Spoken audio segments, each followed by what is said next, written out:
Rev up your engines!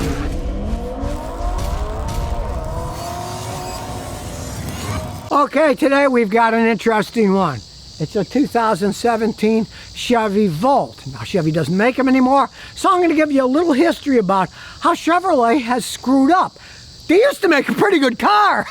We see under the hood, which is a tricky hood, he's got a gasoline engine, hybrid battery. You can also charge it up, as you can see. It's got a plug-in charger, so what's up? You can go 53 miles on electricity. Then the motor turns on. So he's got a nice range. You don't have anything about range anxiety. You go on a highway, runs out of electricity, runs hybrid mode. You go a long way, then fill it up with gas. You can plug it in at night if you want. Level 1 charger takes like 14 hours. Level 2 charger, he says, takes about 4 hours to charge it up. The best of both worlds, right? So this was their biggest selling, in quotes, EV. What does GM decide? Let's not make them anymore. Well, Mary, she's a genius up there, right? The head of GM makes such great decisions. We're not going to make them anymore. We're going to go to our Ultium battery and make the Chevy Volt, which indeed is a full electric car. Massive failure.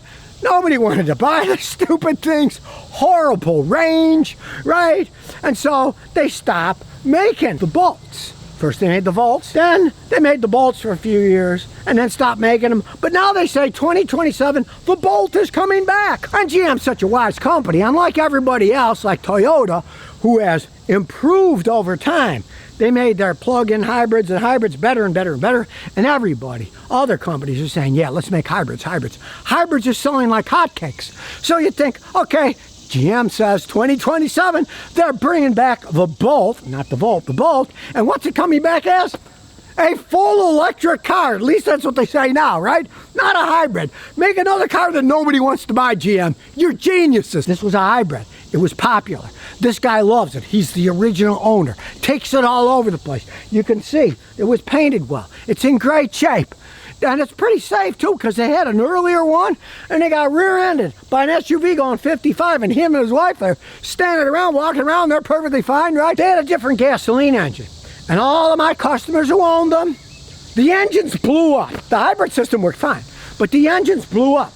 But they all blew up under warranty. I got a customer's got one, he's got 180,000 miles. But the first engine blew up and they replaced it. So, I mean, if you bought a car and the engine blew up, you would think, not the greatest, because of course, it is GM, not Toyota. You bought a Prius, the engine didn't blow up on it, right? The early ones, some of the electric motors on the Priuses went bad, but they'd have a couple 100,000 miles on them. And then they figured out how to cool them, and the new ones, they don't have that problem at all. But not GM. Like, okay, we're not going to perfect this thing. They started to. This is a better engine than the original one. GM said, we have the Ultium battery technology. We can't use that old technology. We need our new Ultium technology, blah, blah, blah. Well, they gave up with the name Ultium now. They've had so many problems with it, so that name's gone too. All of these things, I don't care, Ultium, whatever they want to call, they'll be obsolete and they'll be worth nothing because no one will want them. So, if GM's going to come back with a little electric car, what I say is too little, too late, and the wrong format too. You should have brought this back, the hybrid. And this car, he loves it. They only had one problem with it, going in the park. They fixed that under warranty. You can see it's got humongous brakes, but they'll probably last forever because he hardly ever uses the brakes. It's regenerative braking most of the time manually. You can pull it on and off. Pretty good idea, I gotta say. And as we look around, it's a relatively luxurious car. There's room in the back, heated seats. He's in Illinois, you can use heated seats there. You got both, okay? You got gas and you have electricity. So you have the best of both worlds. It's front wheel drive, so you're not gonna get stuck in the snow. Now it's a pretty heavy car because it's got that big battery in it. Weighs about 3,500 pounds, so it's gonna hold the road. But even with all that weight, it's amazing how efficient it is. His rating with the electric and the gasoline is 162 miles a gallon. You can't argue that. And like I say, he hasn't had any breakdowns. Now the early ones, if you're gonna buy a used one, you gotta get one with a newer engine. There's 1.5 Vortex. You can't get the older ones because the engines were garbage in them. And yes, they did break down all the time. They started to improve it, but as GM and all its eminent wiseness did yet again, don't perfect the car, throw in a garbage can, try something else, They thought full electric was going to be it. Well, guess what?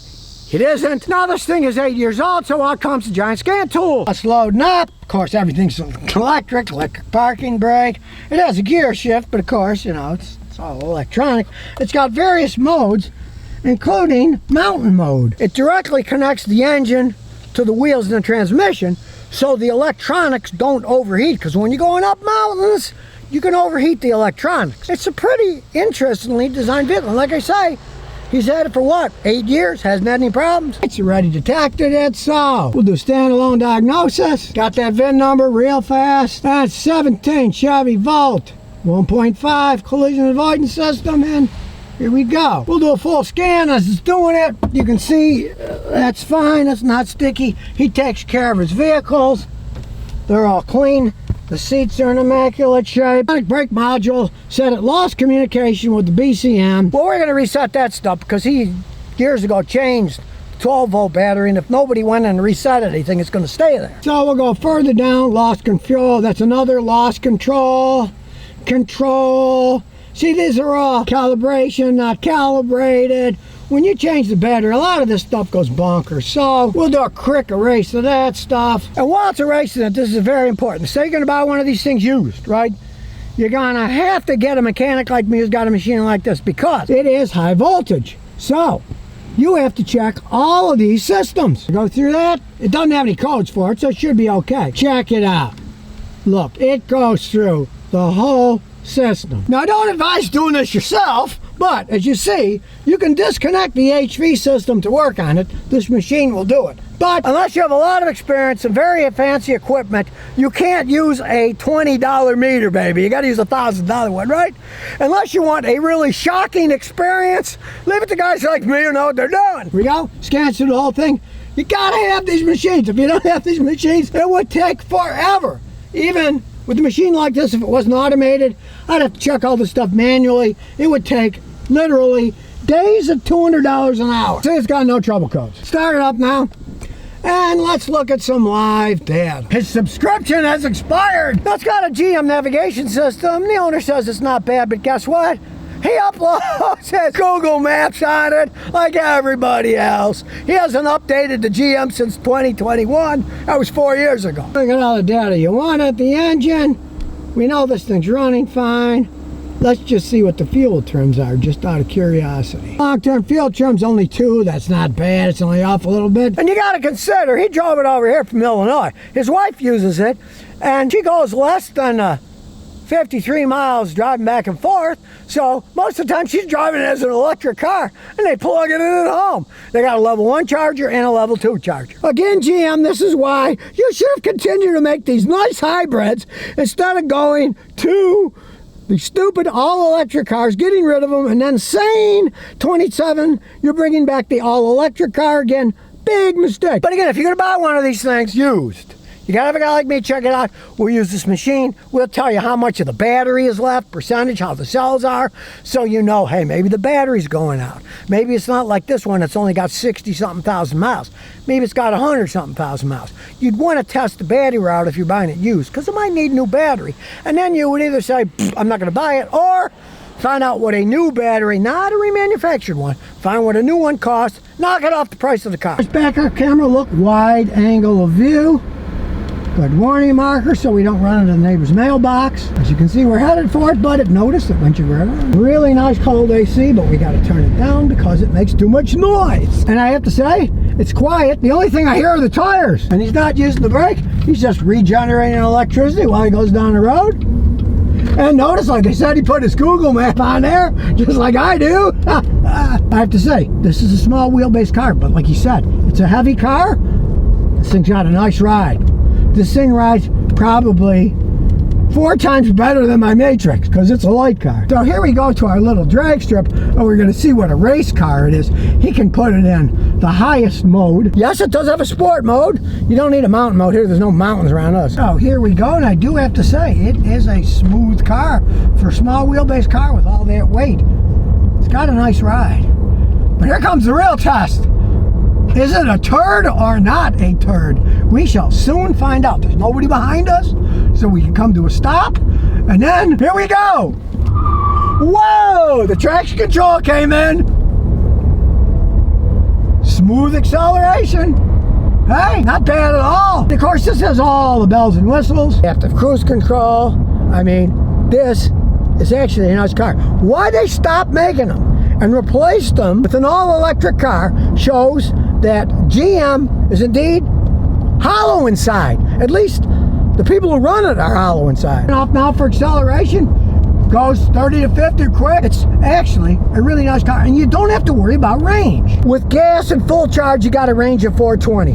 Can you argue that? No, your butt might argue that, and your bladder certainly will if you drink any water while you're driving down the road. And the brakes, he's just using the adaptive braking on the left side with his hand, and regeneration, pulls it up, pulls it down. He says he's never going to have to do a brake job in this, and he's owned other ones, and he's never done brake jobs on them. Watch, look, he's not hitting the brakes, and look at this. So not only is he not wearing out the brakes, he's putting energy back in and getting better gas mileage. Lifetime is 160 miles per gallon. Lifetime. Now he's putting some of the engines on if you're doing mountain climbing. So now you can hear it going. The engine is mechanically connected to the wheels. So if you're going up mountains, down mountains, you're not going to overheat the electronics like you might in another vehicle. Hey, look, his foot's not even on the brake. He's using his hand to regenerate electricity. It's pretty interesting. Like I say, the only thing that broke, he had a problem with a shifter one time, and they fixed it under warranty. Hey, 8 years, all that gas mileage. The mountain mode, where that red line is, will always recharge the battery to 25%, so it won't go down. You can fiddle with charging, just like with the Toyota plug-in Prius. You can fiddle with the charging. If you want, while you're on the highway in a Prius, you can recharge the battery and then drive it on electricity alone when you get back in the city. Can charge it to 25%. The Prius can charge it to 100%. But if you have a Prius plug-in hybrid, you charge it to 100% on the highway, watch your gas mileage. It's gonna go down. As they say, you pay or you pay. As my physics teacher used to say, there ain't no free lunch. Now the interesting thing is, it's got the same acceleration, which is quite good, whether it's in hybrid mode or full electric mode, because most of the time, the electric motor drives it and the engine is recharging the system. I'm impressed by this thing. So GM, why did you replace it with an electronic clunker that no one would buy? It's an interesting thing for a plug-in hybrid, people. The battery is a T battery. It's under here and under the back seat. So the disconnects and everything for the battery are inside here. Pretty well designed vehicle. Now we're driving it as an EV. Notice the AC is still working. I'm trying the regenerating pedal, and look. It comes to a stop all by itself. Look, Ma, no feet braking. He's right. It has the same exact acceleration, because usually it's running off the motors. It's not running directly, like I was saying, unless you're in mountain. And then it'll connect the engine, the transmission, and the wheels, and the engine's actually driving the car. And it keeps them from overheating when you're going up hills or down hills, if you're straining too much, if you're pulling a trailer. Not that people are really using these to pull trailers with, but they can if they want to. Of course, then your gas mileage goes down the toilet, because I had somebody do that. Boy, they lost about, I don't know, between half and 2/3 of their range when they were pulling a U-Haul trailer. Okay, I'm impressed by a GM. Why don't they make them anymore? Because GM is a company of fools. We all know that, anybody who knows cars. I personally believe that, aside from this hybrid that's pretty interesting, their normal cars, they haven't really made a really good one since about 2001, 2002 as far as I'm concerned. This is different technology, and they actually did a pretty good job. Now, granted, the early ones, the engines all blew up on, so that's not a good omen, but this has a different engine. It's the second one he's got. He's had no engine problems. The only problem he has, he was rear-ended, and all 4 people survived inside.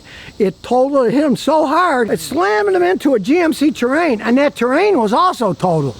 That's why he's got this newer one. The other one was totaled. He loved the vehicle, so he credits it as saving his life. It is a 3,500-pound vehicle. It's going to take some of it with the weight, right?